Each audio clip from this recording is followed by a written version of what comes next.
normally this event is held at the Garage, which is a lovely theatre space here in the centre of Norwich, but obviously like last year we've had to hold the event virtually, and hopefully next year we'll be live again.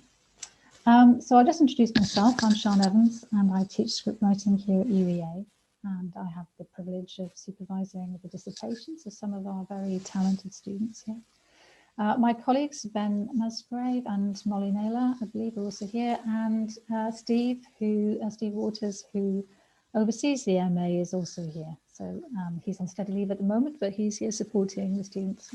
Great. I'll also introduce my drama colleague Mike Bernardine, who's done an amazing job curating this evening. We have a particularly large cohort this year, and I'll hand over to him shortly, and he'll tell you how the evening is going to run. Also, I'd like to mention Molly Farley, who is the artistic director of Coast to Coast Theatre Company and has done a fantastic job as well, directing and helping Mike organise this evening. And thank you to everybody who's joining us and giving up their free time and semi-final, not all of it, I hope, to hear some wonderful new work from our students. And I'll say a couple of things about the evening and about the work before I hand over to Mike and Molly, who are actually going to sort of run the evening. So first of all, the work comes from obviously our current script writing masters cohort, which is a one-year full-time course, unless you're doing it part-time, in which case it's 2 years. The students cover a lot of ground over the course of the year, from dramaturgy to process, to adaptation, but the main body of the work, the main focus, if you like, is the dissertation, which they start mulling over in the beginning of the year, and they have some workshops, some private workshops to chew over the ideas, but they don't actually start the process in earnest until after Easter, until May, in fact. So the work you're seeing tonight is very much a work in progress. They can do film or write a feature film script or a full-length play or several episodes of a TV series. So some of the work here will fall into those different categories, but none of it is complete. It's all first draft. Some of it might only be at step outline kind of stage. So this is part of the process. The reason that we do this is so that the students can try out their work and we have an audience. And this is part of the process of writing a piece. So very briefly, the structure tonight, we're going to see 10-minute extracts from 7 students. They're going to introduce their work briefly, and we won't be taking a break. We'll go straight through the whole 7. Apart from obviously when we're buffering in between each piece, but we're hoping to complete in about an hour and a half. So hopefully by 8:30 we'll be finished. So I'll pass on to Mike in a moment to tell you about the alumna group of actors who are mostly ex-UEA drama students or current UEA drama students. We're extremely grateful for this collaboration. It's a great example of collaboration between script writing and drama, and we couldn't do it without them, but they've excelled themselves, I think, in their commitment to new writing by helping curate this process. And you should all have received a great programme from our administrator, Tim McCabe, with details of all the writers and their work, their contact details, and a little bit about themselves too. The actors programme I'll post up in the chat towards the end of this evening. But you've got the programme for all the writers, which is a really useful reference, not just for tonight, but for tomorrow night and the night after. So, and obviously this is being recorded. So if you aren't able to make tomorrow night or the night after, you will be able to see it on this dedicated YouTube channel, which is run by Molly, the Coast to Coast channel. So the contact details are in the programme, but if you have any other questions about the work or the writers after the event, then you can email myself or Ben Musgrave or Molly after the event. So the writers have put their contact details in the programme, but you might have other questions you want to ask us. So before we start to watch the scenes, just a word about Zoom, so you get the best experience. It helps if you watch in gallery view, and then you also hide non-video participants. So this means you don't see anyone who isn't in the scene. So you can do this by clicking on the 3 dots above somebody whose video is hidden, and it will come up with an option, hide non-video participants. And it's not absolutely essential, but it will enhance the viewing experience. So this is a good time to hand over to my colleague, Mike Bernardine, who will talk a little bit about the evening and how it's going to work, and how it came about, and how the participation of the actors and the alumni company. Thanks so much, Sean. Thanks ever so much. We've been doing this a little while now, a few years running, and it's been fabulous, and it's been a growing experience for us as part of drama to offer this support to the writers. It's always a pleasure. We get a little glimpse of what the writers are sort of playing with back in March, and then they come to us sometimes with scripts largely unchanged and sometimes with enormous changes. And then our job really is to put together a cohort of actors who are willing to invest as much time as we have available to us in incarnating, for this medium especially, as best we can, those glimpses of the characters that the writers have given us. It's a fabulous, kind of fully packed out evening. I really just want to say thank you as well to all of the actors who have given their time. We've had the opportunity to read in snatches those scripts as they came through to us in advance of this evening in our Tuesday evening sessions. So the alumnus group, which has been running for a year and a half, and therefore mostly on Zoom, has been doing quite a lot of this kind of reading. And then we opened it up as lockdown started to ease. We opened the alumnus group up to current undergraduates who have been starved somewhat of an opportunity to work with others and act and do the thing that they, I guess, came to UEA to do. So it's been a real joy, actually, and an opportunity for some of us in the staff actually to meet some of our undergraduates for the first time in person. So that's all been rather a joyful experience. And then we're going to just try and offer the best we can to let the words of the writers sit in this digital air and present you with the best version of their scripts that we can. Molly is the technical genius behind this, as well as it were, co-artistic curator of the work. So I've been really dependent on her to help share the load, share the work, and to be able to bat ideas backwards and forwards about how we do this best. And I'm really grateful to you, Molly, for your participation in this. I think Molly, Sean has kind of set things up in terms of how to view the screen. We're all going to turn our cameras off at a certain point, and then we're going to listen to the first script. But before that, is there anything else we need to add before we hear a little bit from David about his script that we're going to start with? I think the only thing is that if you have a technical problem at all, just pop a little T in the chat and then your technical problem, and I'll do my best to assist you, or a question, just a cue, so that I can switch through them easily. And yeah, just keep your microphones off and cameras off whilst we're reading. Fantastic. Well, Sean, Tony and I and Molly, we're going to turn our cameras off. And that's going to leave you as centre stage, as it were, so that you can introduce us to David, and we'll kick the evening off. Well, David, do you want to make yourself visible wherever you are? Okay. Do you want to just say a few words? Here I am. I'm David. Not unless you want to hear me talk for about 4 hours on end.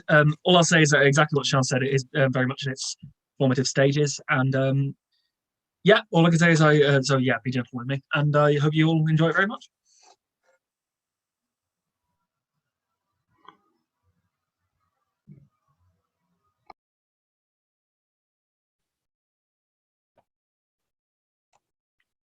Animal Film by David McCabe Jr. Based on Animal Farm by George Orwell. Exterior, hilltop, evening. It's nearing the end of a scorching hot day in the middle of summer. The grass is prickly and yellowed. 2 boys of around 12 or 13 lumber themselves over the crest of the hill their faces silhouetted against the roaring sunset behind them. As they come into focus, we see that the boys are wearing pig masks with dog tags on silver chains around their necks. Both are barefoot and very thin. The first boy, Snowflake, wears cargo trousers and a vest, both caked in mud. The other boy, Napoleon, is topless and wears mucky khaki shorts. They notice something and stop. Below them is what could only loosely be considered a street. 2 or 3 abandoned cottages maximum, and a small brick hangar. A Red Cross ambulance has crashed into the hangar wall. Without hesitation, Snowflake and Napoleon charge down the hill toward the ambulance. Interior, ambulance, evening.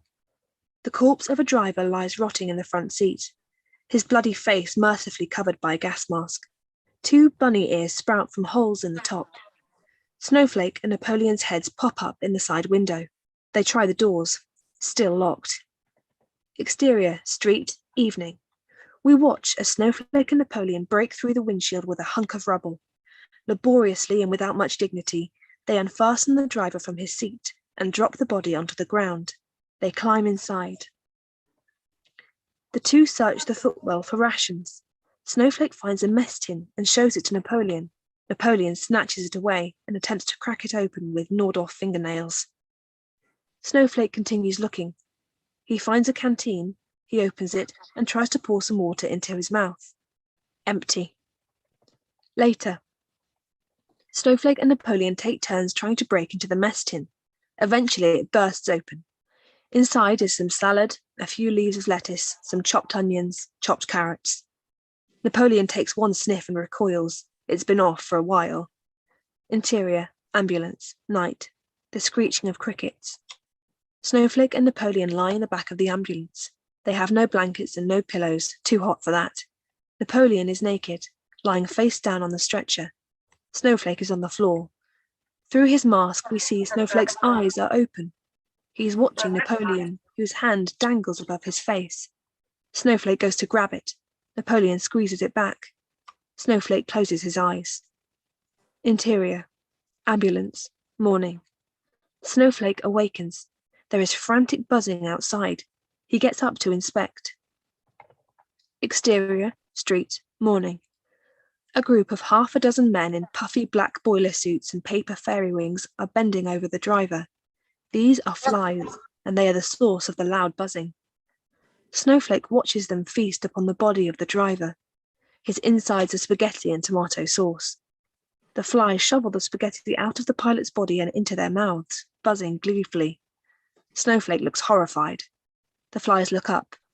Snowflake squeals like a pig and runs for the hillside. The flies chase after him. There is a gunshot.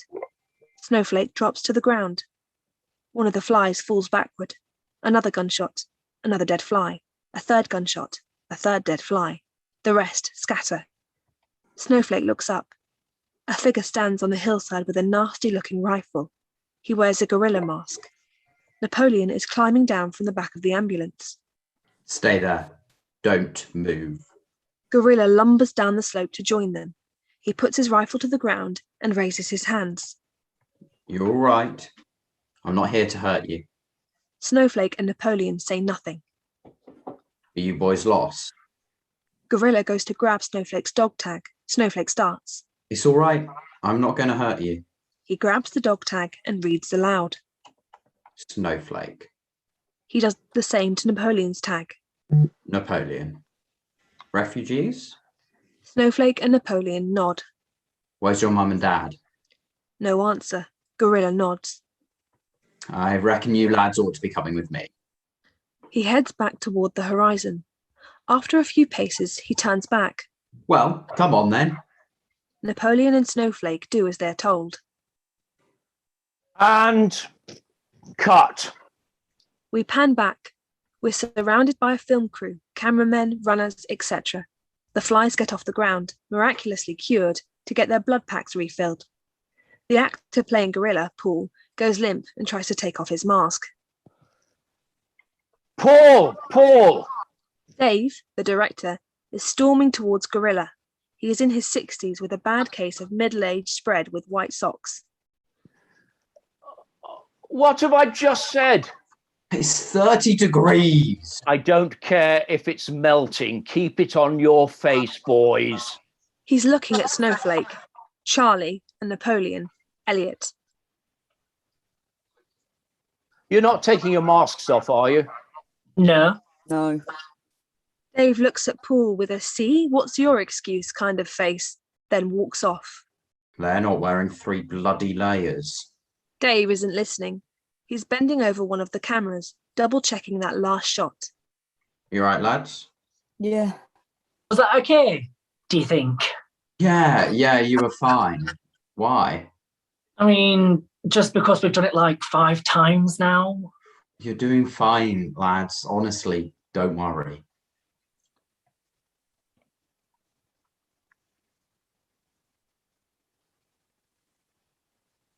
Not much you can fuck up behind these anyway.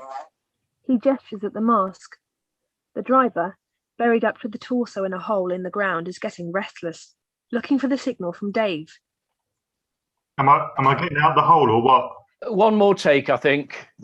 Charlie is watching Dave, visibly anxious. Hey, you're doing fine. Seriously, give us a smile. Charlie and Elliot both laugh politely. What good is a smile behind a mask? You ready to go again? Yeah, let's do this. Are you finished? Dave is looking over at the flies, some getting their blood packs refilled, some having a fag break. They give him the thumbs up. All right, Fab. Positions, everyone? Interior, Dave's trailer, evening. Dave is watching the dailies over arched fingers. It's the shot where the flies are pulling spaghetti out of the gutted driver. Lovely. That image is really powerful, I think. Beside him sits Naomi, 30, the screenwriter. She doesn't quite know what to say, but you can tell she's not feeling this shot at all. Why? I mean, it doesn't say spaghetti in the script, does it? No, I just thought it would be... He shrugs. Of course, yeah. Awkward pause. Dave is high on his own brilliance when he catches the look on Naomi's face. What? Nothing. Another awkward pause. I mean, it's just, Animal Farm, It's just such a visceral sort of primal work. I just think the impact of it is kind of lost when you bring in, these layers of artifice with the, the masks and the rabbits full of spag bol, It's symbolic. Of what? Shit, she shouldn't have said that. Artifice. Right. Beat. He looks back to his fantastic, brilliant, groundbreaking shot. You know what the book's called? Its full title. Animal Farm, a Fairy Story. That's what it's called. It's not supposed to be taken literally. It's a metaphor. Well, yeah, I know that, but it's already a metaphor, isn't it? And? Yeah, all I'm saying is, if it's already an allegory, why does it need the extra layers? I'm just I'm asking the questions the critics are going to be asking. That's all. The critics will get it. Yeah, no, of course. They continue watching the dailies. Gorilla appears over the edge of the hill. I like that. Gorilla, like guerrilla warfare, right? It's nice. It's a nice visual pun. Dave doesn't say anything. He hadn't actually thought of that. Yeah. They continue watching in silence. Exterior, field, evening. Paul marches across an overgrown field, looking down at his mobile. No signal. He looks behind him. The last glimpses of the trailer and set are about to disappear beneath the horizon. He takes off his mask. He has a severe face, but his eyes are kind. Exterior, beach, evening. Paul strides down the dunes toward the edge of the water. Paul finds signal. The sun is setting as he dials. Hello, sweetheart. You all right? I'm fine. How are you? I'm all right. I've just this minute put the girls to bed. Do you want to talk to them? No, don't wake. Don't want to wake them up. How's filming going? Has Dave driven you mad yet? Dave is Dave. He's got us all wearing these stupid rubber masks in 30-degree heat, thinking it's giving me brain damage. Nutter. Yeah, I think he is losing it a bit, trying to wriggle back in with the indie crowd. Never mind. We went to see Mum again today. Did you? How is she? Christine's answer is sotto voce. Suddenly her voice cuts out. Paul checks his phone. His little bubble of signal seems to have burst. He sighs and watches the sun setting over the water. Exterior, Jack's trailer, night. Naomi's fist knocks on the door of Jack's trailer. Jack appears. He's in his late 20s, weird looking but still attractive, an eccentric dresser. Naomi holds up a tiny bag of weed. Jack smirks and lets her in. Interior, Jack's trailer, night. Naomi and Jack are stoned on Jack's sofa, watching a David Attenborough DVD on Naomi's laptop. Come to Animal Farm, they said. Yeah, right, laugh. No Wi-Fi, no signal, fuck all to do because the director wants to shoot everything in order. The year is 2117. The Prime Minister is a floating robot head in a jar of unholy fluids. Flying cars can now, I don't know, vote or some bollocks. And somehow we are still on this fucking island. Naomi is howling with laughter. And I still haven't got to my bit. Seriously. I am this close to just going up to Dave and being like, mate, I'm in like 5 scenes. Let me do my bits and then I'll swim back. No, what you're not seeing, right, is that it's really powerful because we're getting something really authentic. Because we're seeing the collapse of we're getting to see in real time the decay of man's capacity for optimism. He's such a wanker. He is a wanker. Never meet your heroes. Did I ever tell you when I first met him, he like subtly tried to quiz me on how many of his films I'd seen? Fuck off. Seriously, he did. You know when you're a kid and try to get your parents or whoever to say something really specific about like a drawing or something? To make sure they actually like it. Exactly. Like, what's your favourite thing about it? He was doing that. Fucking hell. I mean, the fact that he hasn't made a decent film in years. Knock, knock, knock. Do you think he heard us? Jack goes to the door. Exterior, interior, Jack's trailer, night. Outside is Lily Arthur, 25, influencer, daughter of a washed-up rock star, family friend of Dave's, an occasional guest star on Made in Chelsea. Insufferable. Hey, Lily. You all right? Hi. Can you keep it down a bit? I'm trying to read. Oh, shit. Sorry. I didn't realise. You could read. Naomi is extracting the DVD from the side of her laptop and putting it back in its case. So you know your breath really stinks of weed. You got me. Don't tell Dave. I won't. Just, keep it under control. I don't want it wafting through my windows, yeah? She's already leaving, heading towards her suspiciously large trailer. Interior, Jack's trailer, night. Just so you know, your breath really stinks of Dave's cock. Wow. Just tell him like it is.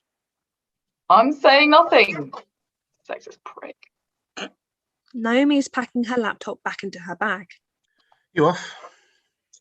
Yeah, early start tomorrow, kids. She mimes, blowing her brains out. Better than sitting on your ass all day, can tell you that right now. Well, enjoy while it lasts. Night. Exterior, Campsite, night. Naomi makes her way across the dark campsite, a grid of trailers, large tents, and other temporary accommodation. She watches as the lights go off, one by one. It's very dark.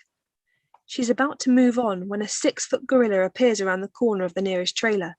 Naomi shits her absolute pants. It's okay. It's okay. It's okay. It's only me. It's only me. He unmasks. You're a wanker. You're a wanker and a cunt, and I hope you die of something fatal. Die of something fatal? Fuck off. I'm trying to get my fucking heart rate down, you shit-eating knobhead. I'm sorry. It's fine. It's fine. I'm fine. What are you doing out here? Naomi isn't listening, catching her breath.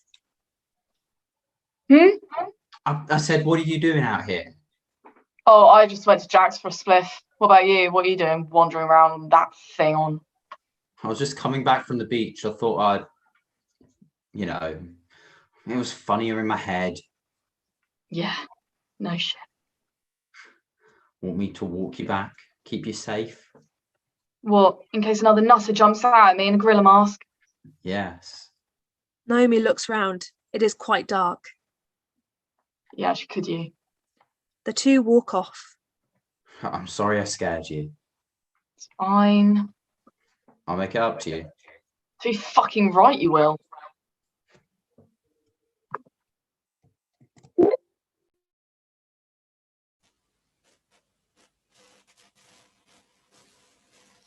Wow, that was fantastic.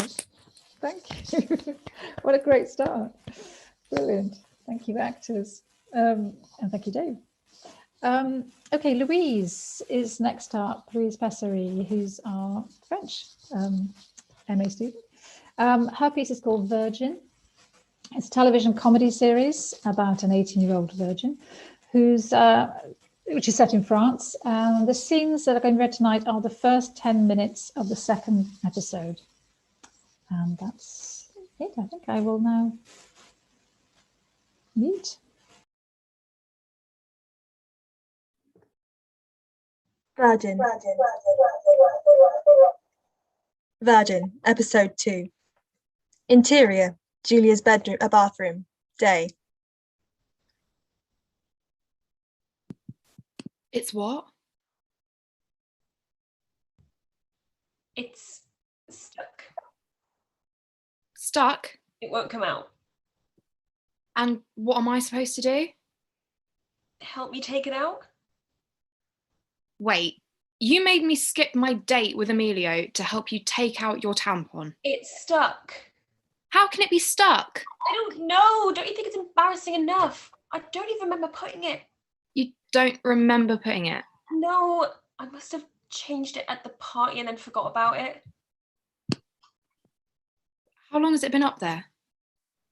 Probably more than 12 hours by now. Oh my God. Oh, will you help me? Emma's expression is a mix of disgust and fear. Come on, say something. You know you can lose a leg like this, right? Oh, this is brilliant, Emma. Thank you. Exactly what I needed to hear. No, but it's true. I swear. I've seen this interview of a girl. She kept her tampon too long inside and shit, wait. It was called the toxic shock syndrome, and she had symptoms like the flu, sweating, vomiting, fever, etc.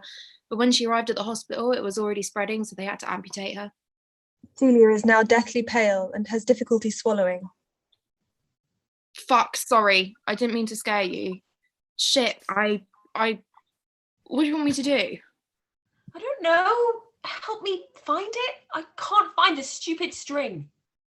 How do you know you've got a tampon up there then? Because I can feel it. All right. So? So what? Will you help me, for fuck's sake? What do you want me to do? Like, I'm not going to finger you to find your tampon. Julia looks at Emma, giving her the look that says, yes, you damn will. No way. No fucking way. I am not doing that. There's Oh, no come way. on. I can't stay like that. Why don't you do it? Julia shows her fake nails to Emma. I can't. I've just done my nails. Just break them. You can redo them later. Are you mad? They cost me €50. I will not break them. I hate you. Oh, trust me. I also hate myself right now. Oh, I can't believe you're making me do this. Yeah, I know. It's like we're crossing some sort of threshold in our friendship. Come on then. Julia takes off her underwear. Emma is slightly embarrassed. Wash your hands. What? Wash your hands. If I'm gonna lose my leg, I would still like to avoid catching an infection because of your dirty fingers. Okay. Emma washes her hands. She tries to find some courage. All right. Stand up and put one foot on the bathtub. Julia does as she is told. Emma takes a deep breath. Okay. Try to relax now. I'm going in. Julia winces. Emma is very concentrated. Relax. I am relaxed. No, you're not. I can feel it. Just relax your vagina. Okay. Emma's face brightens. Oh, here it is. Take it out. I'm trying. Take it out. That's what? You're hurting me. Then stop moving. Then stop hurting me. Emma pauses, still her fingers inside her best friend. Julia looks down at Emma. What are you doing? Why'd you stop? I need you to calm down. Are you fucking serious right now? I can literally feel how tense you are. Well, of course I'm tense. It's not like I'm excited about this bonding time. Come on, breathe with me and try to relax your muscles. Breathe in, breathe out, breathe in, breathe out. Julia follows Emma's breathing exercise and starts to relax. Okay, I've got it. I'm going to take it out, all right? Take a deep breath. On 3. 1, 2, 3. Emma finally takes the tampon out. They both sigh in relief. Emma looks at the tampon. It's a large one, soaked in blood. The two girls look at each other, gasping. They finally burst into laughter. Title: Virgin. Interior: Doctor's office. Day. Emma is lying down on the patient examination table. The doctor is taking her blood pressure measurement. That's all good. You can put your t-shirt back on. The doctor returns to her desk and starts typing on the computer. Emma puts on her t-shirt and sits in front of the desk. According to your latest blood test, it seems that you have high cholesterol. So that's why I fainted. No, cholesterol didn't cause your blackout. Why did I faint then? How have you been lately? Okay, I guess. Any stress? Not more than usual, I think. Well, I wouldn't worry too much about the fainting. What I do worry about is your high level of cholesterol. So there's 2 types of cholesterol, the good one and the bad one. And what we don't want is for you to replace all your good cholesterol with the bad one. And it does happen that some birth control pills might influence your cholesterol. So if the bad cholesterol gets predominant, it could cause plaque in your arteries, and plaque can reduce or block the flow of blood to your heart. Do you understand? Am I dying? No, Emma, you're not dying. Is there any case of heart disease, strokes, blood clots in your family? My granddad died of a heart attack. All right. So this is something we should add to your medical records. How old are you now, Emma? 18. And how long have you been on the pill? Since 14. Have you ever seen a gynecologist? No, because I never, well... Had sex? Yeah. That's totally fine, but I do think you should see one now. You're old enough, and even if you don't have any sexual relationships, it's still recommended to see one once every year just to make sure everything's all right. So a gynecologist would help you to find what birth control would suit you best. Okay. You can ask your mother to see her gynecologist if you'd rather go and see someone that you've heard about. Or I can recommend one for you. It's a woman, she's very sweet and gentle, so I can give you her number if you want. Usually you can have an appointment pretty quickly with her. Yes, can I please have her number? Absolutely. The doctor writes down on a piece of paper a name and a number. She tears off the paper and gives it to Emma. Interior: Emma's house, kitchen, night. Emma lays the table and Marion prepares the dinner.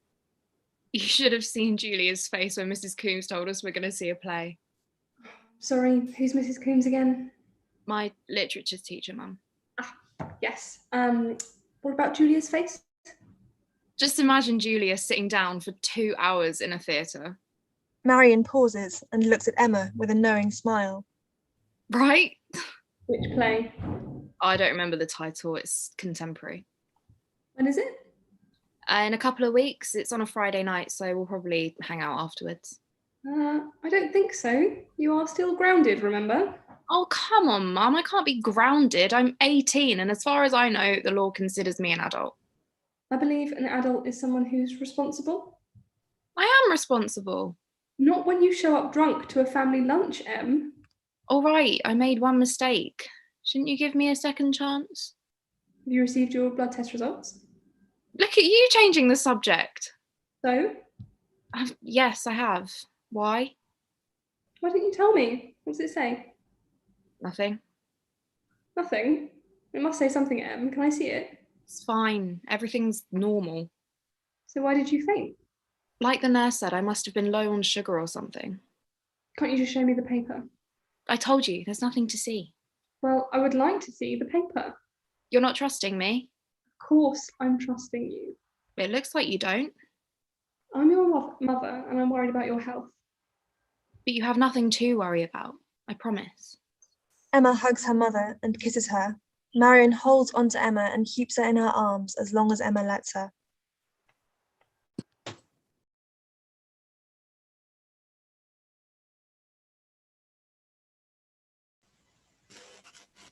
Thank you.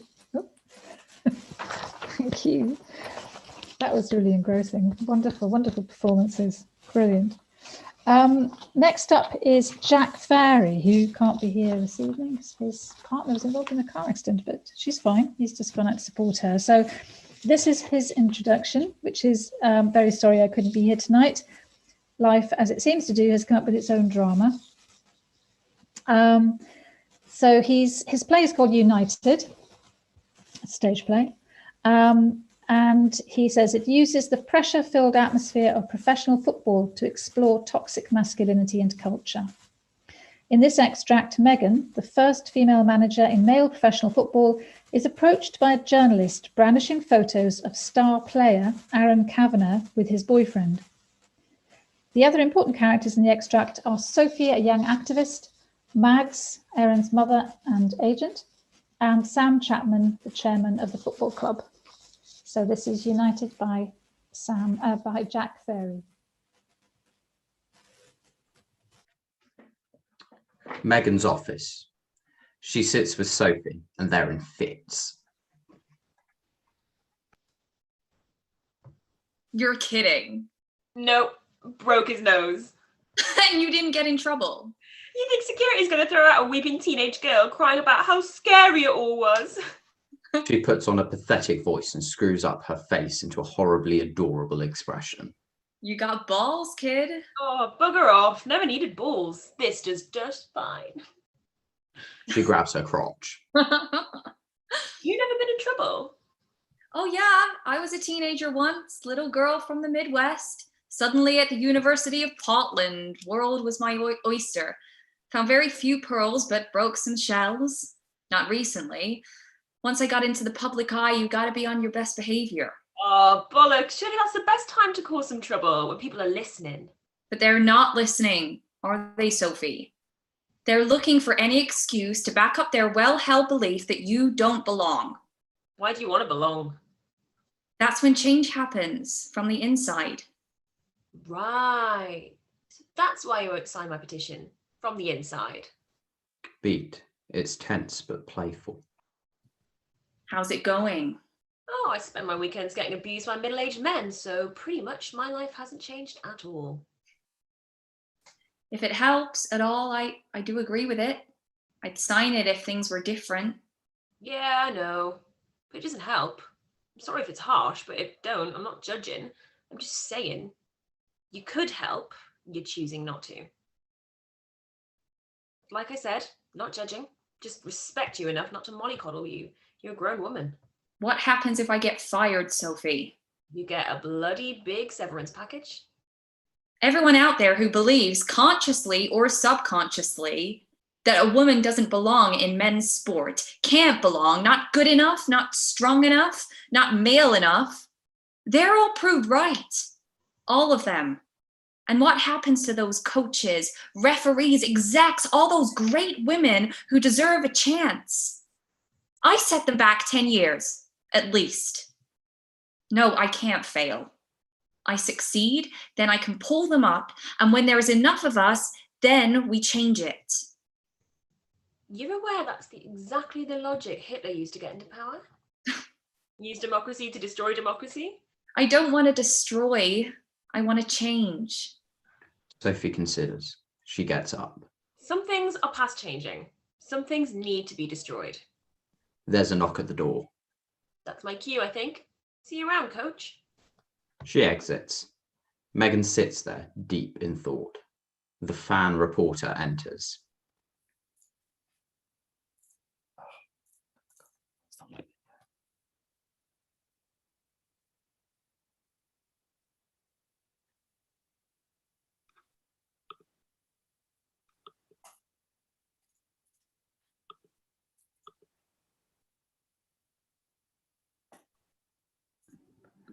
Mrs. Jackson?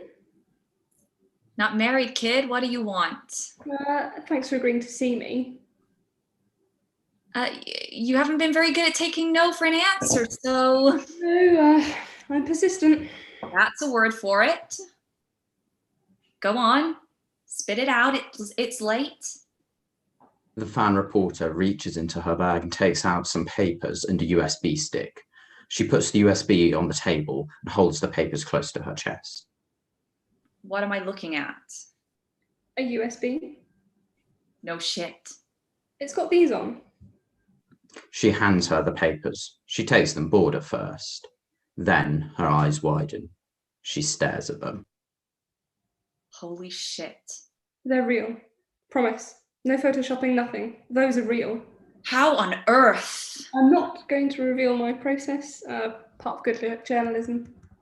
Megan examines the photo. What do you want, kid? Why are you showing me these? I want full access. To the team, to you, interviews, behind the scenes, all of it. For Broadside TV. The fans would love it. I could help you. All of you. Show them who you are off the pitch. It would help. Or what? You leak them? You destroy the kid's life? The public deserve to know. They spend their money supporting him. They deserve to know who he is. Beat. Tense. You love this club? More than I love anything. Does anyone else know about this? Not in the press, I'm pretty sure. And these are the only copies, these and the USB. She suddenly seems to realise and lunges for the USB, but Megan's too quick, jumping to her feet and snatching it up away from her. That's mine. Here's the deal. You're never going to say a word of this. You're never even going to think about this again. You don't tell anyone. You don't say anything. You just forget it ever happened. And in return, I won't have you blacklisted from the stadium. I won't have your media access revoked. I won't have your season tickets struck off. And I won't have your fucking little YouTube channel taken down.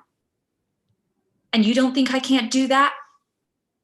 Don't think I don't have that power, kid. You turn around and walk away, and I let you keep this football club in your life. And if I hear a sniff of this in the papers online, you fucking bet I'll know who talked. And you won't so much as set foot in this club again. You hear me? Now get the fuck out of my office. She turns and practically runs out of the office. Megan stands there for a second, almost shaking with anger. Then she slumps back into the chair and looks at the USB in her hand. Fuck. She sits there in shock as the lights fade. The sound of keys in a lock lights up as Aaron enters his house. It's late. He's a little drunk. As he shuts the door, he turns and sees Max standing behind him. Holy shit, Ma. Where have you been? Just out. I texted you. I ran out of battery. Why are you being... From off, a toilet flushes. Who's here? This is why I was trying to get in touch with you. A man enters, 50s, suited, expensive haircut. The executive. Aaron, I lost. Who? Don. I'm head of recruitment at Anfield. Aaron looks from his mother to the executive. Anfield is in... That's the one. Look, I've got to dash, last train and all, but your lovely mother will fill you in on the details, and I'm glad I got to catch you. Jürgen wanted me to pass on a message. Jürgen? But yeah, he's very impressed with what he's seen from you. Very impressed. Thinks the fans in Liverpool would love you. It's very similar there, Aaron. Family feel. Committed fan base. Except rather than languishing in mid-table in the Championship, playing Reading and Ipswich, you'll be off to Rome and Barcelona in the Champions League. Obviously, think about it. Do what you think is best. Pleasure to me. He shakes Aaron's hand, who looks stunned. Margaret, absolute pleasure. She shows him to the door. Jürgen's very keen on you, Mr. Kavanagh. He exits. Mag shuts the door. Beat. Holy shit. He sits down. I thought it was just rumours, but... You're drunk. I had like a beer. The night before a game. I'm not drunk. You never would have done this last year. Oh, Jesus, Ma. What's going on with you? You never talk to me. You're always on your phone. Keep disappearing into your own head. I've no idea what you're thinking. I'm an adult, Ma. I'm allowed to have a life. You're allowed to live however you want. I just wish I felt like I knew you still. Beat. I called St. George's Park. I chatted to the people down there. God's sake, Ma. What's got into you? I'm your agent, Aaron. I'm your mum. I know what's best for you. They think you're promising, but they can't risk taking you to the World Cup. Oh. You're not playing against good enough opposition. So you're saying... I'm saying do what you want. You will anyway, apparently, but your dad wanted what's best for you, and that's all I'm trying to do. She exits, leaving Aaron alone. He sits there for a second and then gets to his feet and exits. Then, in a whirl of movement, the news anchors from the opening burst onto the stage. Yet another loss today for Broadside United. Broadside continue to struggle with a home loss to Bristol. From across the pond, there's bad news for former US women's coach Megan Jackson. I've wanted to give her the benefit of the doubt. And reports are stating that Megan Jackson... But Megan Jackson is destroying this club. An inside source claims she's already made contact to see if her old job would be open to her. And with the January transfer window coming up, questions are raising over whether the owners trust her enough to rebuild the team. She can't be trusted with the legacy of this club. They don't understand it where she's from. It's all franchises and money grabbing and... There's been no official statements yet, but things are looking bleak for Megan Jackson over in East Anglia.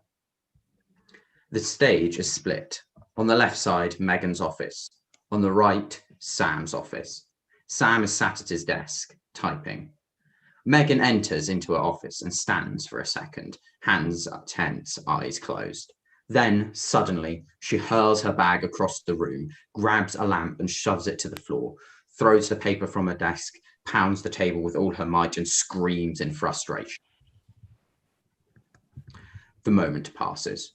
She drops her head, breathing heavily, and then starts to clean up the mess. As she cleans, Aaron appears and knocks on Sam's door. Mr. Chapman? Aaron, my boy, come in, sit down. Want a drink? No, thanks. Tough day. Yeah. Sorry, Mr. Chapman. Call me Sam. And don't apologise. You gave your all out there. Anyone could see it. Yeah, I tried. And we'll come back strong. It's a good group of lads. I'm sure we'll Mr. be Chap up there. Sam, Liverpool have contacted me. Pete. Sam stares at him. I didn't want anything to be behind your back because this club, it's my life, right? And I'm not saying anything, but I was wondering if you'd let me talk to them. Just talk. Just see what they're saying. Sam still says nothing. Forget it. Stay there, boy. Just it's just a blow. I'm sorry. Aaron is choking back tears. Sam looks up at him, his face soft and kind. Lad, don't you dare apologise. Do you hear? How long have we known each other? Most of your life. I've never met a more upstanding young man. Hell, you are like a son to me. You know that? Aaron nods, unable to speak. I've always wanted what's best for you. I knew you'd outgrow us eventually, though I hoped it would be a little longer. But I knew. And I don't want to be the reason you can't spread your wings. Thank you, Sam. Anything for you, lad. Now, you should go let Megan know. It's her squad. But no objections here, other than I'll sincerely miss seeing you every day, if you do go. Sam reaches over and ruffles Aaron's hair, who smiles and exits. Sam watches him go, then dials his phone. Across the stage, in Megan's office, her phone rings. She picks it up. Hello? Aaron Kavanagh's coming over to hand in a transfer request. What? Convince him to stay, or you're done. Enough second chances, Jackson. Get it done, or pack your bags. You'll be coaching blondes in skirts again before you know it. He hangs up, and the lights fade on his side of the stage, leaving Megan alone, the retriever in her hand. A knock on her door. Aaron pokes his head in. Gaffer? Aaron, come in, come in. She sits at her desk. Everything all right? I can come back. No, yeah, just long day. What do you need? You know how much of an honour it's been working under you, how much I respect you, but I've got to think about my career, and the team is struggling, and I gave you everything you asked for, didn't I? Made you captain. You've played every game, even when your form's been off. You've been... And all I asked was that you'd be someone on my side. I am an American in a foreign country, a woman surrounded by men. All I needed was somebody on my side. I thought that could be you. Was I wrong? Pete. I'm sorry. Don't be. I can't convince you. He slowly shakes his head. She sighs, thinks. A long moment. A decision made. Okay. She reaches into her desk, takes out the USB and an envelope, puts them both on the table. What's this? Photos of you. Take a look. Wary, Aaron opens the envelope, pulls out the photos. When he sees them, he immediately jumps to his feet as if stung. What the fuck? How? What the actual fuck? I need you, Aaron. What the fuck is wrong with you? This is illegal. I'm sorry. I really am. But this is bigger than both of us, Aaron.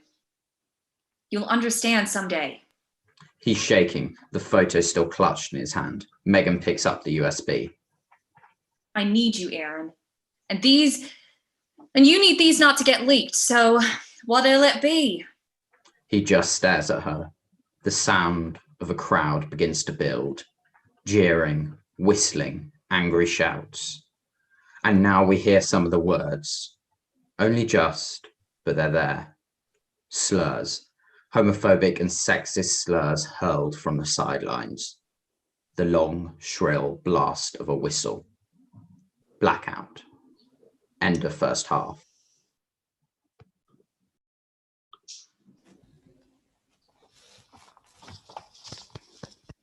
Well done, Jack, in absentia, but that was fantastic.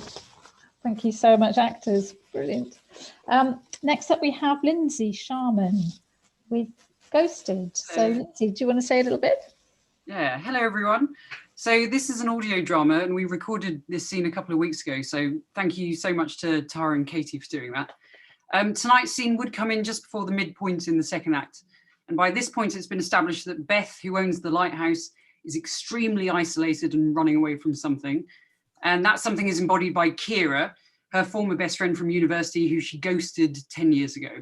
So Kira has turned up at the lighthouse Airbnb unexpectedly and has been slowly breaking down Beth's defensive walls in an attempt to find out what happened all those years ago. And at the same time, something weird is going on. There's a local legend that the lighthouse is haunted. But in the 2 years Beth has owned it, she hasn't seen a thing. But now odd things keep happening. So much later on at the climax, we discover Kira is behind all of the ghostly happenings. Or is she? So I hope you enjoy it.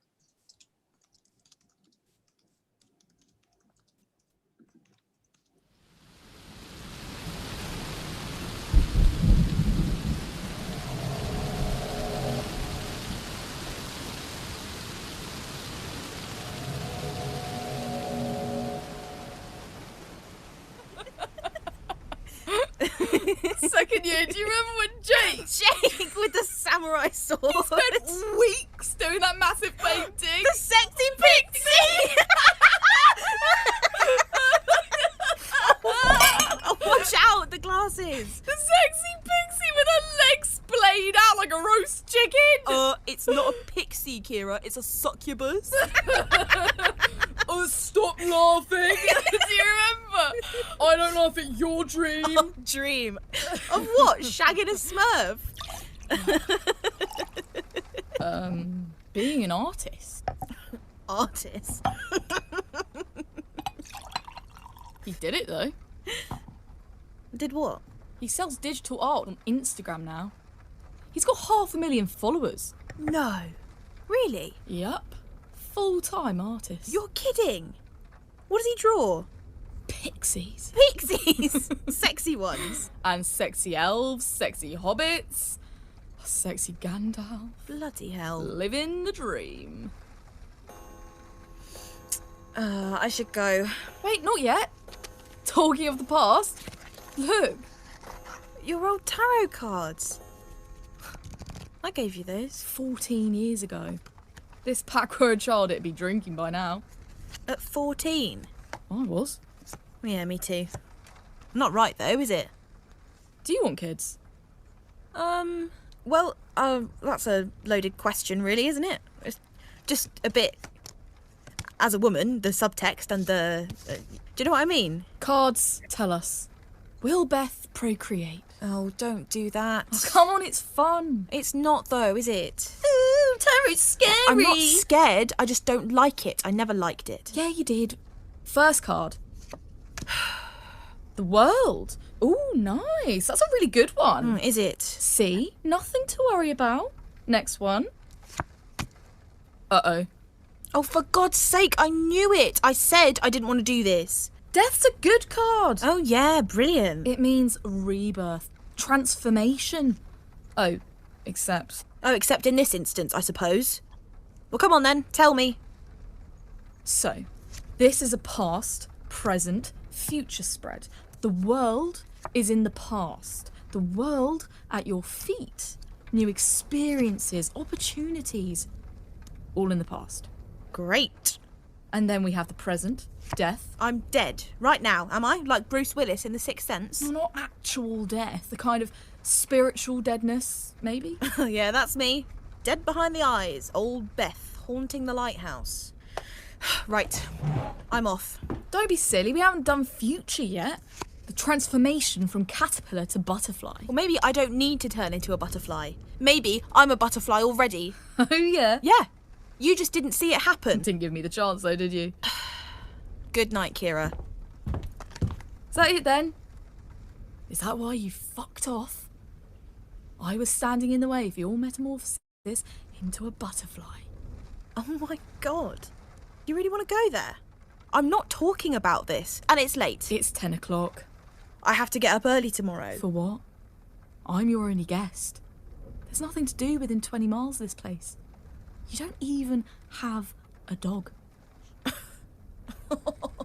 Oh dear, you haven't changed.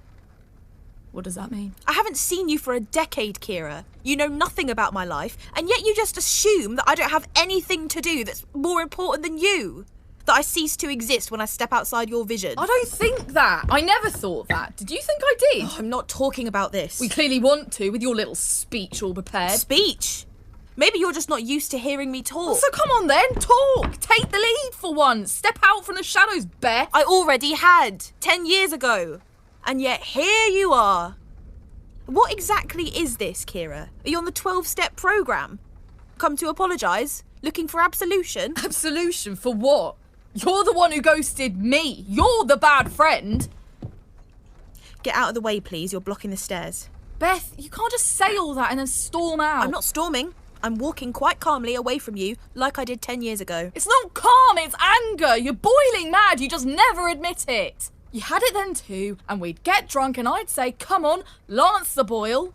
And we'd bitch and moan for hours. And it was cathartic. It was gross. Toxic. It was the opposite. It was healthy. Bottling things up. Agree to disagree. Just get out of my way, please. Can't we just talk? I've waited so long blaming myself, wondering, what if I hadn't... What was that? I don't know. The wind? There's someone on the stairs. Denise? Denise, the old woman with the cane. Hello? Who is that? Give me that plant pot. This one? No, that one's plastic, the terracotta one. Hello? We're calling the police. Should I? There's no reception, you can't. And the landlight's on the ground floor, shit. But what do we do? I'll go down. What? Well, it might be someone from the village. I didn't hear a car. A dog walker then. Who needs help? I'm coming! But we have the high ground. We have the advantage. This isn't a battlefield, Kira. We're stuck at the top of a fucking lighthouse. The only way out is the stairs. You stay here. I'm going down. With the plant pot.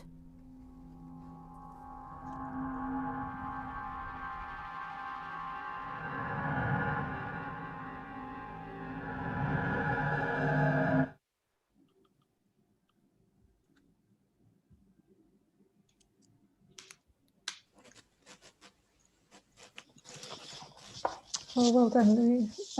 Lindsay. That was fantastic. Yeah, I love that mixture of humour and spookiness. It was great.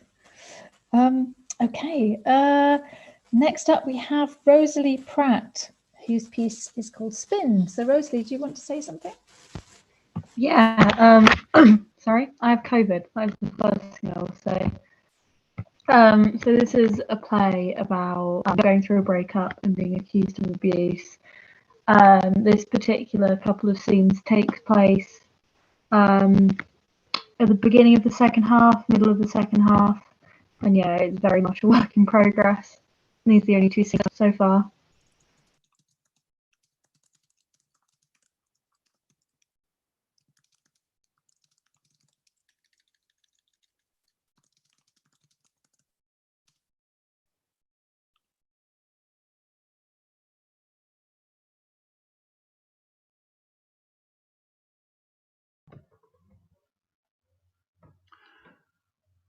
Lights up on The Room. A worn-out sofa, years old, centre stage. A double bed with plush velvety bedding stage right. A single bed with strewn about plaid sheets stage left. A coffee table, covered in empty cans and bottles, sits downstage. Leia and Ted sat on the messy single bed. Leia is putting her shirt back on. Ted does up his fly. I'm so sorry. It's just... Damage control? No. What is it then? I don't know. I'm just going to call it you being a pathetic arsehole. I don't know why you won't accept my apology. I didn't know. No, I didn't know either. I know. God, we sound so fucking sterile right now. It's insufferable. I don't know what else to say.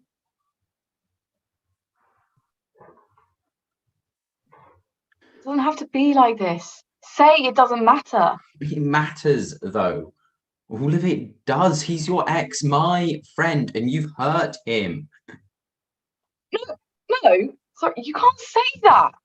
Let's just talk about now. I know you can't stop yourself being hurt, and I am sorry, but I'm cutting my losses. I know. If you lose me, you just lose me. If you lose him, you lose everyone.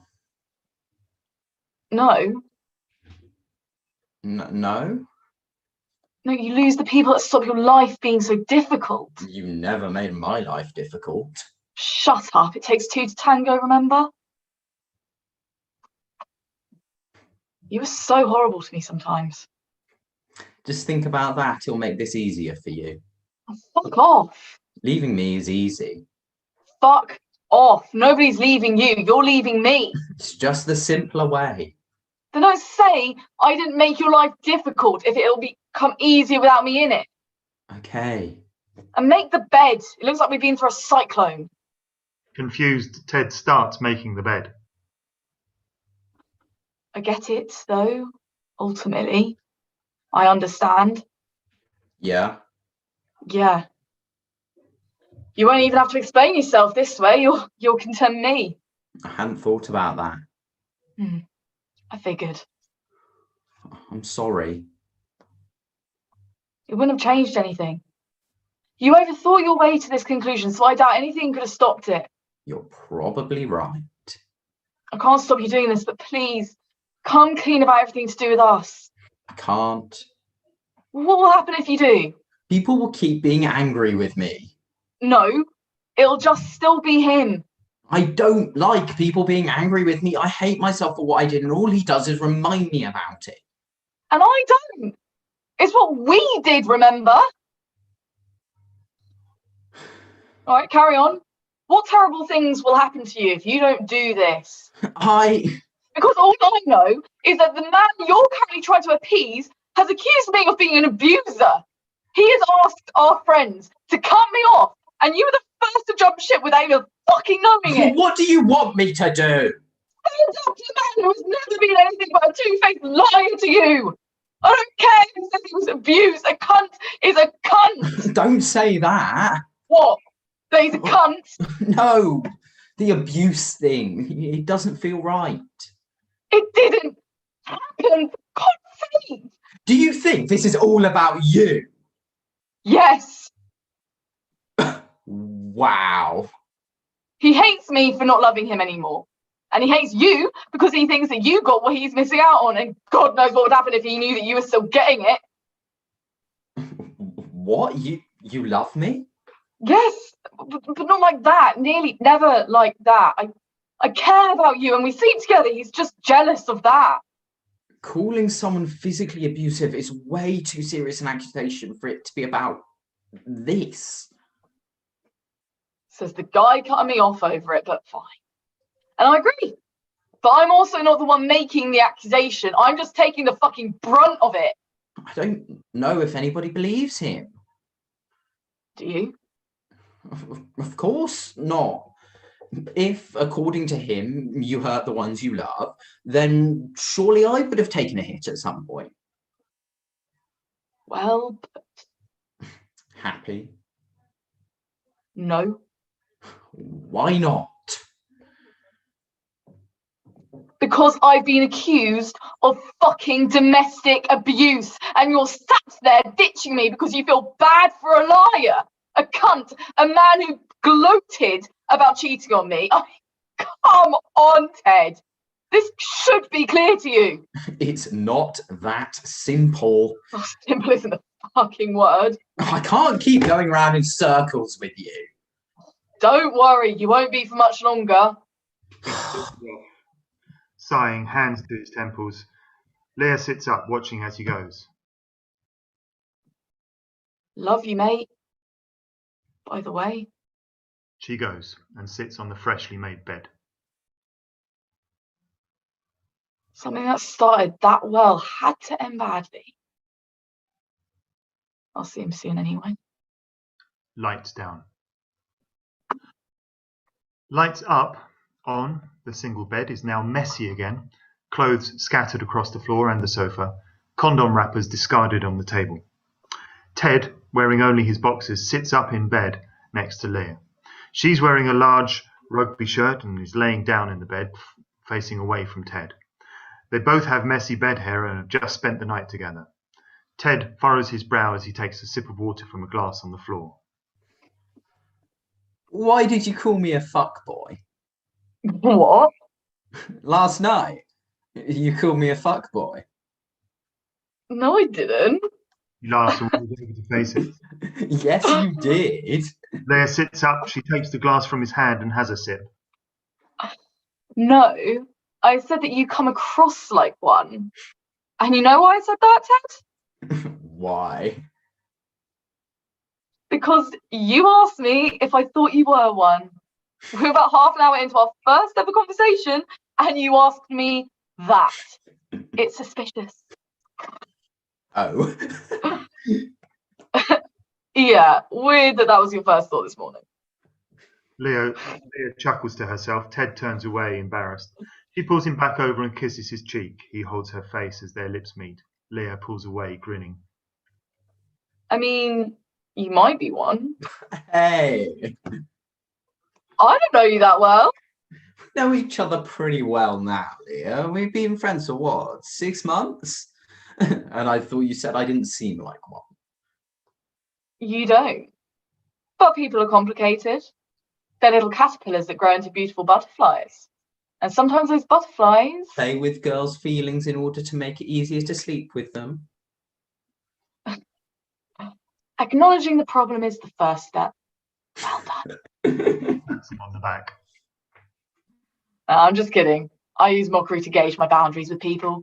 And you are going to coax you into falling in love with me only for me to break your heart. Well, when you put it like that, it's irresistible. They laugh together. Ted leans in and kisses Leah. She wraps her arms around his back and reclines back onto the bed. Ted pulls away. You want a cup of tea? We can watch Bargain Hunt and eat biscuits. Leah speaks in between kisses. As much as that sounds like the perfect morning, I told my housemates I was spending the morning in town, meaning I should probably get some shopping so I don't look so suspicious when I come home all dishevelled. She sits up and looks for her clothes around the room. I'm sure I can get you more dishevelled. He swings her back onto the bed and she playfully resists and sits back up. Although it'd be nice to have a strong young man to help me carry all my shopping. Maybe one I just so happen to bump into in town. Can't. Got an essay to finish. Besides, my muscle mass is terrible right now. Shut up. You look great.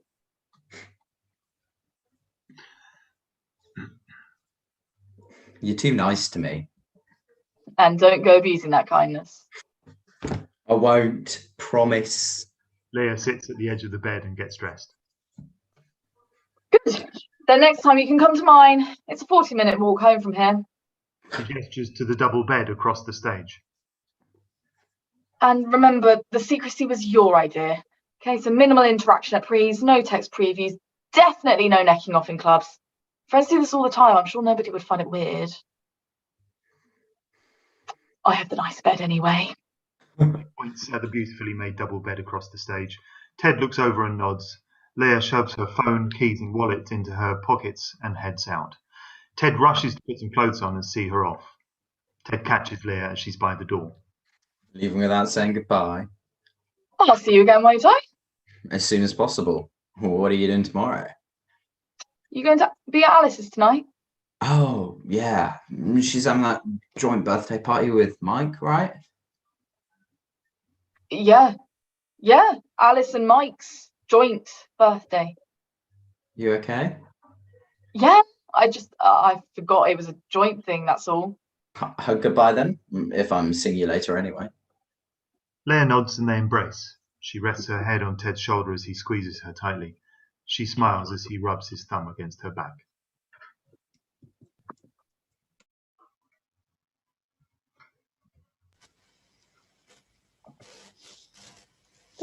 Thanks. That was brilliant, Rosalie. Okay, I hope you feel better soon. But I hope that cheered you up. Okay, good. Next, we've got Alex Wiseman. Okay, Alex. Hello. Okay, so my diss is kind of a collection of 4 micro dramas, all centered around the relationship between animals and humans and that kind of thing. So this scene is from one of them called King of Herring, and it's about a fisherman, Marlin, who's traumatized after seeing some kind of sea creature, and then how that trauma manifests itself in him and affects his family and that kind of thing. Yeah, very, very first draft, but it should be good.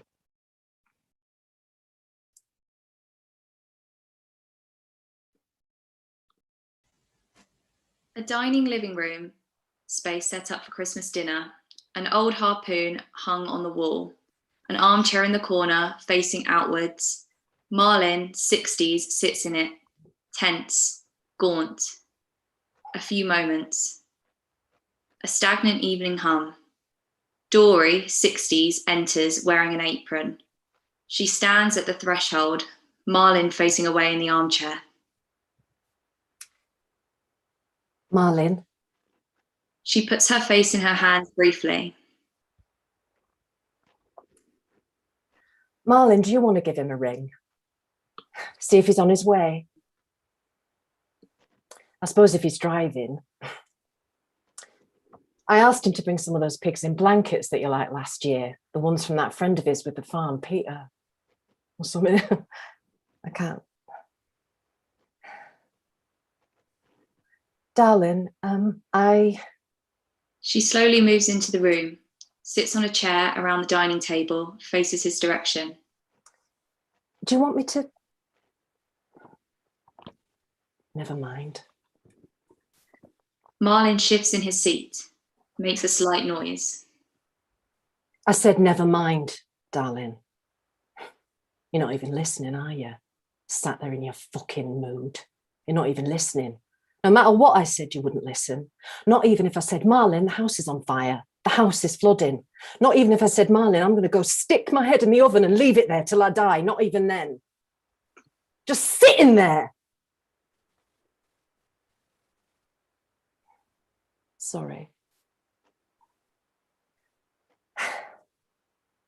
Look, Marlin, do you reckon you could put on a happy face just for this evening, just while Mac's here? I'd really...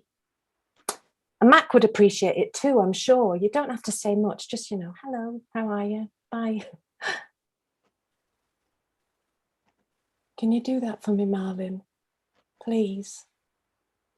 She stands, makes her way to the back of the armchair to lean on. I bumped into Angie earlier in the co-op. Tom's Angie, when I was getting veg and things. And she asked, have you been? How are things? How's Marlin been? Because we haven't seen each other in yonks, not for years. She's one of those kinds of people that are still friendly and warm after so much time. And we were never that good friends, But she asks me how I've been, how you've been. And I begin to try to think of all the things we've done since I last saw her. But I don't think of all the holidays, the anniversaries, the happy occasions. Matt getting his PhD, that kind of thing. None of that comes to mind at all. I can only think of you here saying zip. And I start crying right there in the middle of the co-op, parsnips in my basket, Angie right there taking the brunt of it. And I'm angry, not because I'm crying, but because this is infecting my mind and it's all I can think about. Not only can I not have a normal conversation with you, I can't have one with anybody. It's embarrassing. And it's not fair, Marlin. It's not. She stops herself. She wipes her face with her hands. Right, I'm going to go check on the spuds. Dory waits a second, then exits.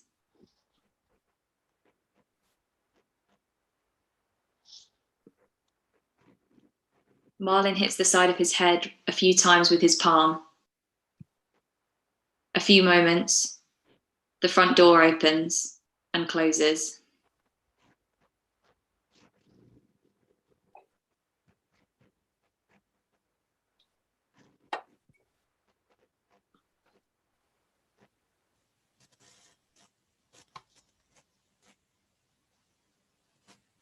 Hello?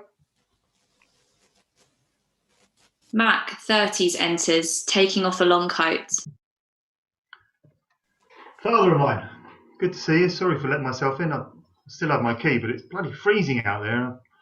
I feared if I'd rung the bell, I would have had icicles hanging from my schnoz by the time either of you sneezing owls had got to the door. Is this all right to put my coat?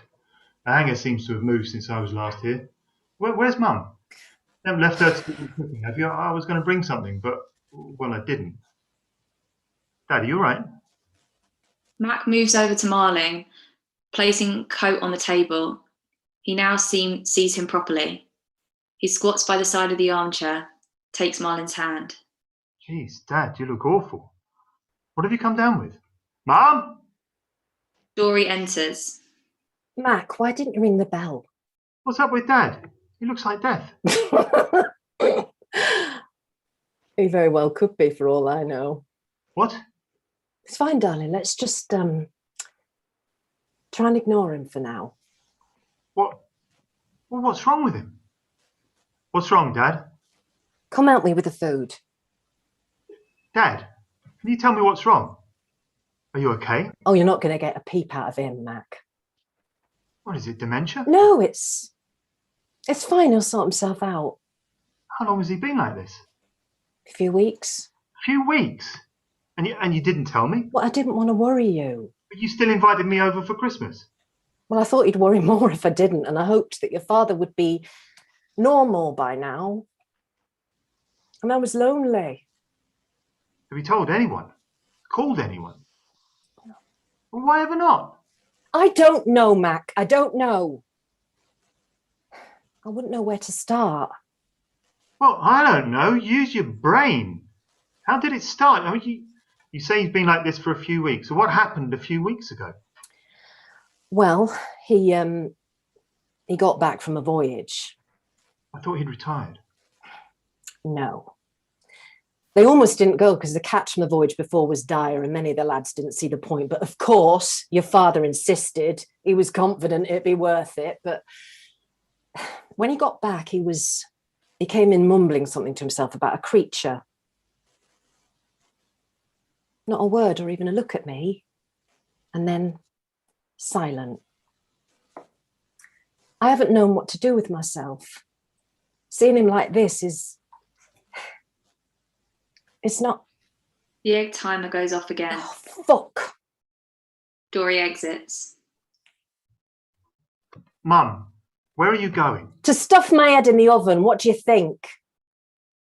Marlin is left alone again. A few moments. The alarm fades out slowly.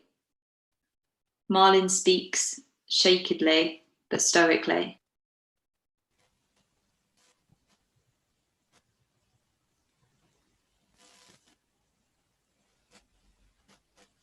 I've never been scared at sea before. Even in torrents, in storms. Hunkered down, withstood it. This wasn't a thing you could withstand. We spotted it a way off, and then suddenly it was right on top of us. Before we could do a thing. Long black body, like a snake. Fangs. A sea serpent. Huge. Frills on its head were red, bright red, a crown. It rose up out of the water like a column. I've never been so scared. And it got onto the boat, thrashed around, hit me like a tree trunk. Its fin sliced into my stomach. The cut, it feels alive. And I couldn't move. I couldn't do anything.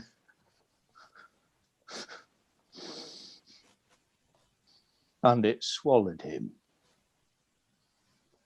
The new lad. Young, confident lad. Swallowed him whole.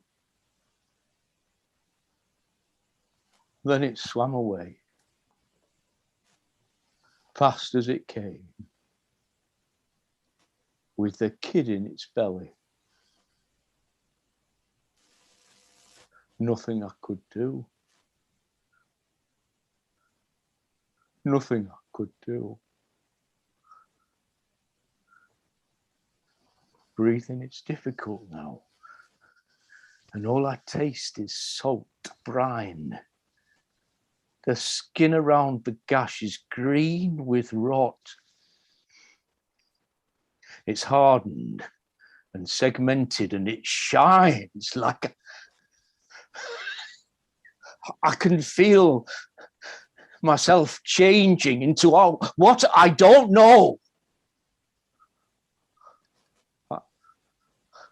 I'm sorry, Dory, my resilient wife.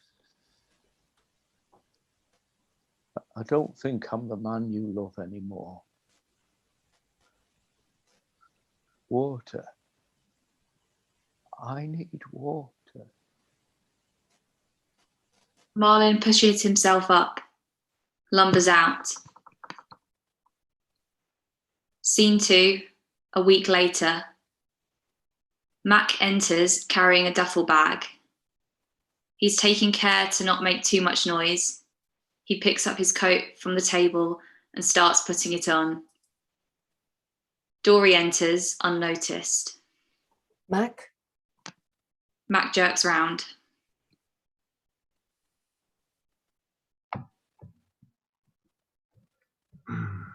Mac? Jesus, what are you... Mum, I nearly jumped out of my skin. What are you doing? I'm, You're leaving? Leaving, yes. Going home. Now? I was only meant to be here a couple of days and it's been a week. I've got stuff. Stuff? In my own life that I need to deal with. More important than your father? Well, he's up and walking now. He's... Like a zombie? Fine. There's not much of anything I can do anyways. I've given him my love, my support. What advice I can muster? He's not fixed, though, is he? No, and I don't think he ever will be. Not fully, but right now, he's okay. He's dying, and I have other things to go on that need my attention more. What stuff? Well, my divorce, for one. What? Yeah. You didn't. No, it was him. Well, it's probably best for both of us. My God, Mac. Your sympathy is always appreciated. I'm sorry. It doesn't matter. I feel like I should apologise to you. You probably liked him more than me. You know that's not true. Sure. Why don't you stay here then? You surely don't want to go back to the house if he's there. No, see, we're mature adults and can handle being in the same room still. So. Plus, I'm sleeping on the sofa. So. Just seems like you want to get away. Because I do. It seems like you're leaving because of your dad, Mac. Well, I'm not, Mum. If I were leaving here because of anyone, it'd be you. Marlin enters, lumbering. He has huge gills on either side of his neck and a large, long, red-crested fin on his head. His face is a pale blue and mottled with black dots. He opens and closes his circular mouth, almost gasping. I'm off, Dad. It was good to see you. Get well soon. Take down the decorations. They make the place look sad. Mac exits with his duffel bag without looking at Marlin. Marlin shuffles into the room, pauses, and supports himself on the table. They're divorcing, Marlin. Mac and Finn. He didn't even tell me they were rocky, you know. It must have been going on for a while. These things do. Why wouldn't he tell us? I don't understand. Does he not? Dory puts her hand over her face and sobs. After a few moments, she abruptly stops. Can you? Marlin. Your wife crying, deeply upset about our son, and you do what? Nothing. Still, you stand there and heave. Like you're seconds from death. You cry out for pity, and it's pathetic. You're pathetic, Marlin. For fuck's sake, look at me. Dory grabs Marlin's arm, tries to turn him round to face her, but he stumbles and falls to the ground. Oh, Marlin, I'm sorry. I didn't mean to, Marlin. I'm sorry. I'm sorry. Let's get you up. Dory lifts Marlin, leans him against a leg of a table. She sits next to him. Are you okay? Oh. Are you talking, Marlin? What? Wow. What? Water? Water? The first thing you say to me in months, you ask for water. Great. Fucking great. Marlin, not I love you or I'm sorry, but water. Please give me water and pity me, pretty please. A few moments. Dory stares at Marlin. She exits to the kitchen, quickly comes back with a glass of water, hands it to him, who takes it weakly. There. Maybe once you're properly hydrated, we can talk properly. Marlin brings the glass above his head and dribbles it all over his face. Jesus, Marlin, what are you doing? Give that here, you stupid man. Thank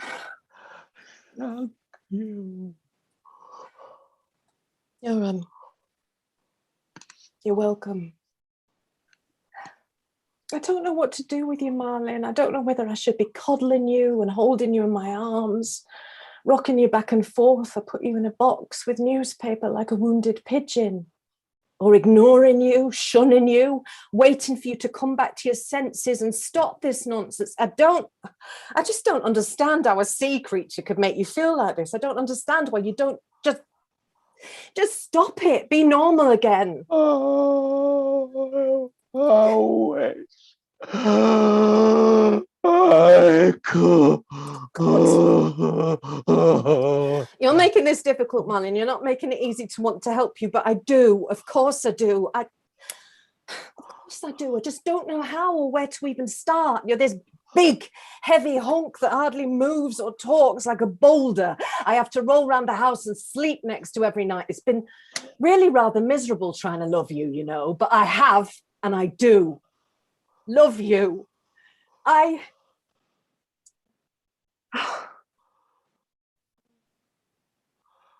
Just give me a sign, Marlin. Anything that you before all this, the actual you is still in there somewhere and willing to work to come back to me. That's all I need, a sign, please. Marlin reaches out and takes Dory's hand.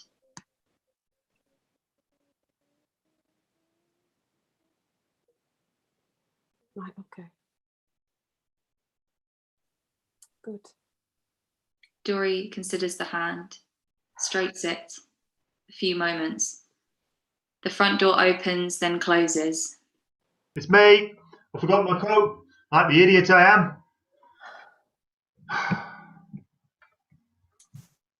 I think it was... Jesus, Mum, get back. What the fuck is that? No, Mac, what are you... Mac grabs Dory's shoulders and tears her away from Marlin. Marlin flails, reaching out for Dory's hand. Mac, what are you... Get away from it! Jesus, what the fuck? Mac circles Marlin, who is failing more violently now, distressed. Dory goes to move closer to Marlin.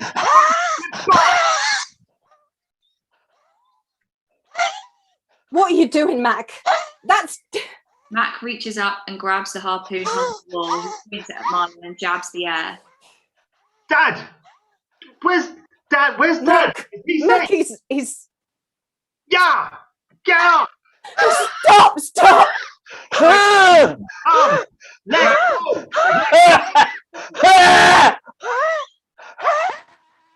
Marlin.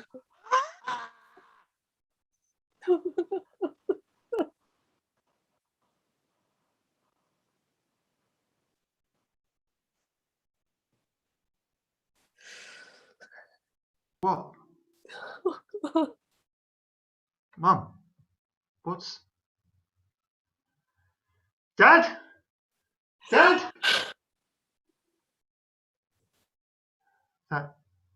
That's not... How can that... I don't... Oh, God. A few moments, Dory weeps. Mac grabs his coat and rushes from the room. The front door opens and slams shut. Dory puts her hand on Marlin's cheek and looks at him. She is surprised by what she sees, starts backing away, confused. I don't know. Marlin.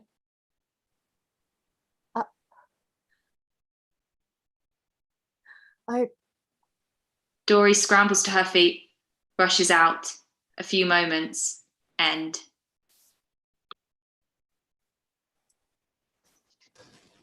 Wow, well done, Alex. That was so strange and moving at the same time. It was wonderful. And we'll come to the last one, sadly. Alex Artuch, Red Rock. Yeah, sorry, I'm still reeling from that wonderful performance there. Yes, do you want to introduce it, Alex? And okay, then we'll see your piece. Yeah, Red Rock is a story about Grant and his two friends who go on a spring break trip to Las Vegas and accidentally get sent 70 years back into the past, around 70 years to the year 1953. And this world ruled by the mob and by segregation, misogyny and homophobia kind of forces Grant on this journey of self-discovery, and it forces him to see who his friends really are. And this scene in particular is the moment that they realize that they're in the year 1953.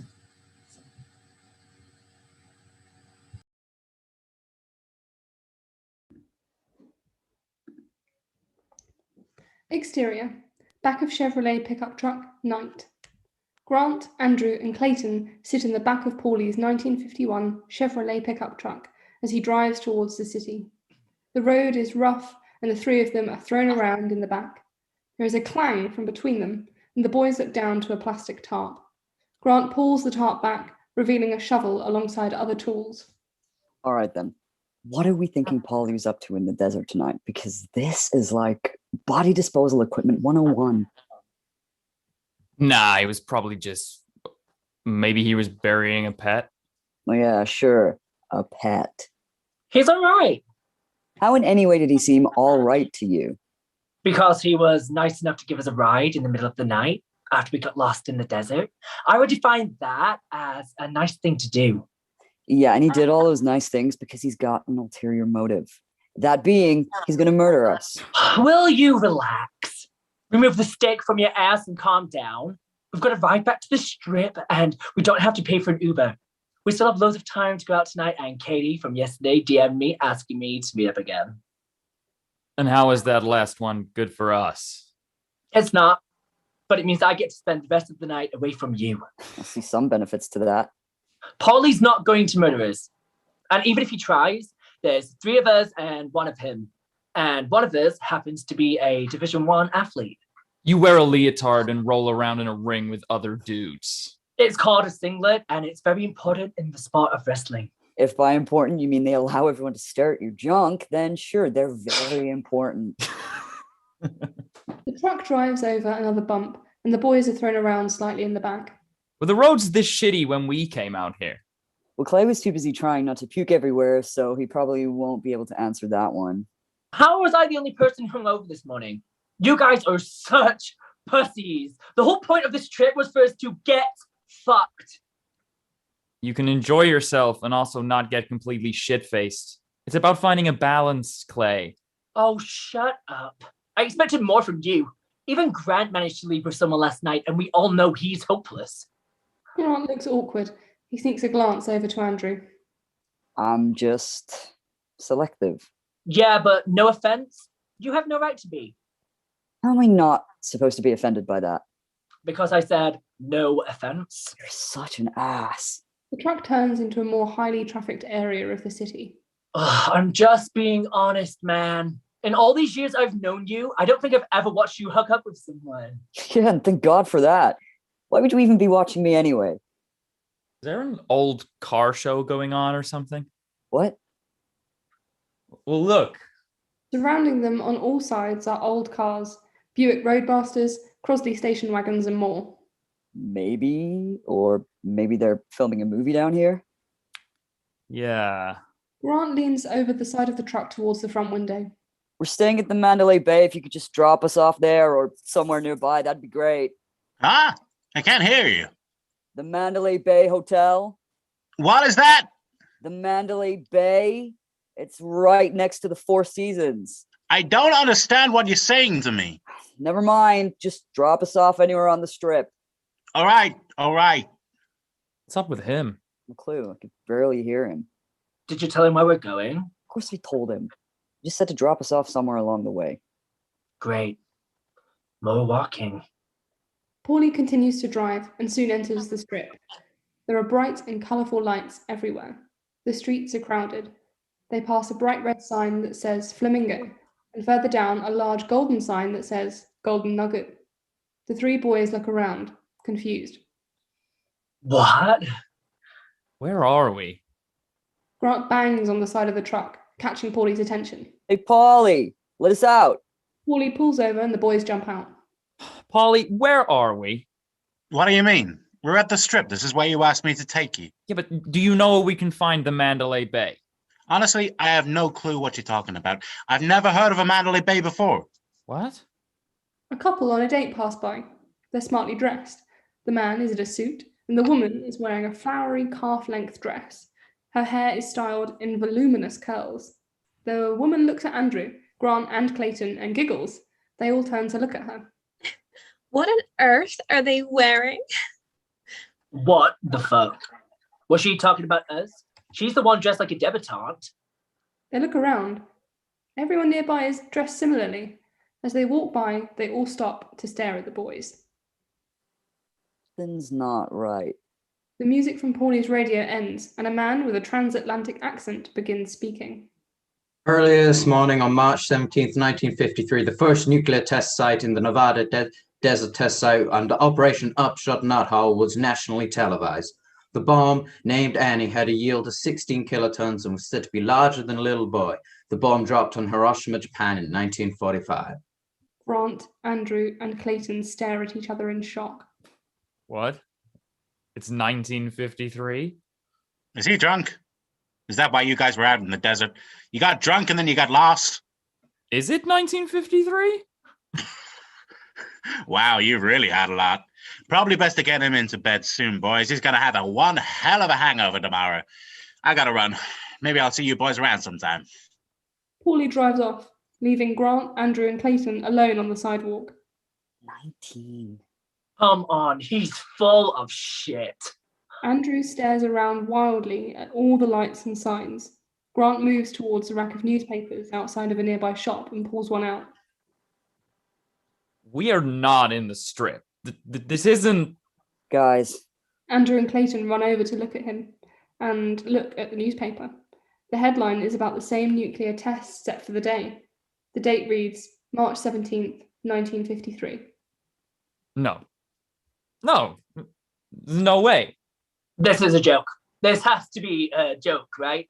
There's no way it's 1953.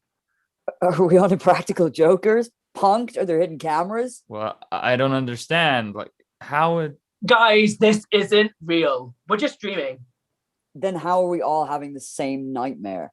Grant begins to run down the strip, looking around wildly at all the shops. Grant, wait! Andrew and Clayton take off after him. While the road is empty, Grant runs across. He pauses for a moment to look up and down the strip while standing in the middle of the road.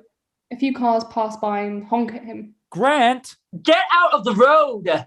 Grant turns and runs back to them. Some cars have to swerve around him. It's like this the whole way down. Okay, we need to calm down and figure this all out, right? Then there's only one thing to do. Interior. The sunburnt cowboy bar. Night.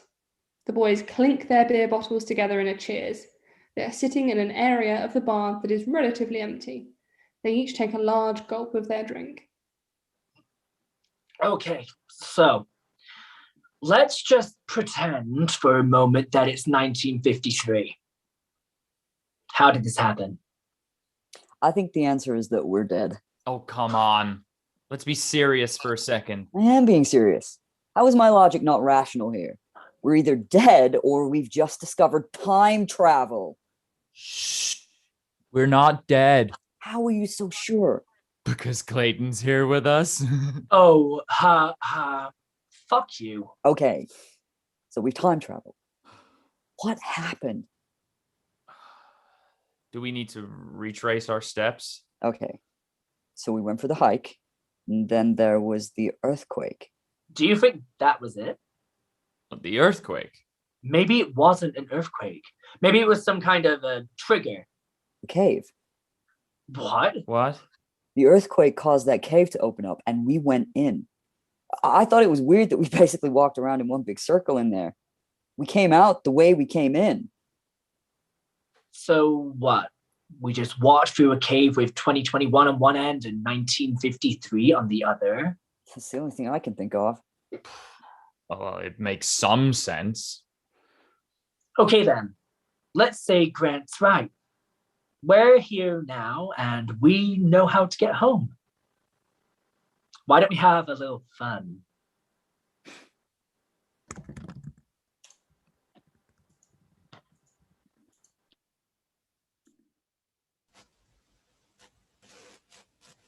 Wow, thank you. That was so imaginative. That's fantastic. Wow, thank you everybody. Thank you writers, and thank you actors. This has been an amazing cornucopia of creativity here. It's been absolutely wonderful. Yeah, such a diverse set of presentations. So can I thank Molly and Mike for all their hard work curating this evening, and for Tim Lawrence Kay for producing our lovely programme. And the actors programme is now in the chat as well, so if anybody wants to have a look at that. So yeah, hopefully I won't keep you long because I know we're running very late. So thanks again to Molly and Mike for helping curate this, and thank you to the actors for wonderful. Maybe we'll just unmute and applaud everybody. That would be great because it was such a brilliant Well done, everybody. play of talent there. Raw talent. Wonderful. So hopefully we'll all see each other tomorrow night at the earlier time of 6:30, and hopefully we can try and keep it tight as well so that people can go off and watch the semi-final. Okay, thank you everybody, and well done again. That was a wonderful evening. Thank you.